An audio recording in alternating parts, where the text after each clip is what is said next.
Buenas tardes, mi nombre es Julie Lozano, estudiante de la Uniminuto. Actualmente curso el tercer semestre en Administración en Seguridad y Salud en el Trabajo. El día de hoy vengo a hablarles acerca de los hitos históricos del desarrollo dominante. Lo primero es saber qué es un hito histórico, y un hito es el acontecimiento más importante que marca en una historia.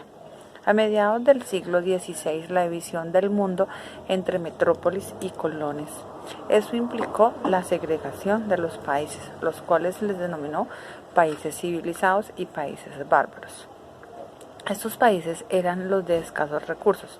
Esto inició en la época del descubrimiento y con el Tratado de Tordesillas, donde en 1533 se celebra la monarquía de España y Portugal, donde se da la división a estos países y al mundo, ya que estos países eran los más vulnerables.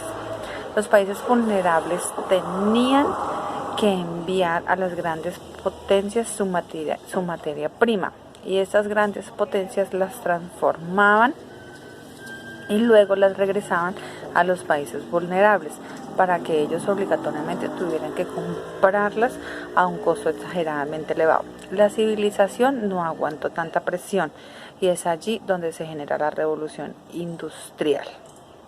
En 1919 se da el Tratado de Versalles. Este fue un tratado de paz después de la Primera Guerra Mundial que se da con el fin de devolver la independencia a los países sometidos, que fueron ultrajados y que fueron invadidos. Es allí donde se da la exigencia de Alemania, que fueron los directamente implicados en formar esta guerra. A ellos se les castiga económicamente por todos los daños causados, ya que consideran que por culpa de ellos se dio la división a estos países y se dio tanto maltrato.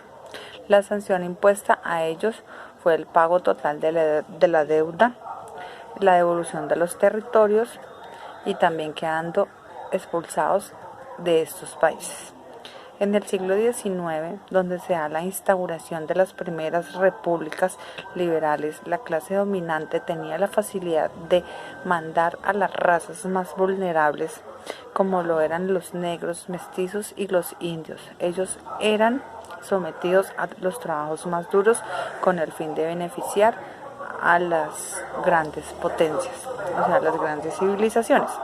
En 1949 se da la era del desarrollo con el presidente Truman, cuando planteó y vio la necesidad de implementar políticas de desarrollo para que los países menos avanzados fueran favorecidos y pudieran alcanzar el estándar económico y cultural del occidente. Es allí donde se impulsan los países como Asia, África y América Latina, y donde empiezan a convertirse en países más desarrollados. En 1960 también se da la teoría del despegue de Boston. Boston muestra las medidas que deben seguir los países del tercer mundo para tener ese despegue. Deben contar con ciertas características. La primera es la productividad, la agricultura, la existencia de mercados y la estabilidad política. Si cuentan con estas características, en 20 o 30 años lograrán la industrialización acelerada y el proceso del país. O sea, un gran proceso. Acá nos damos cuenta que lo anterior en la división internacional del trabajo solo ha permitido a la brecha de desigualdad entre los países ricos y los países pobres, permitiendo que los países ricos sigan enriqueciendo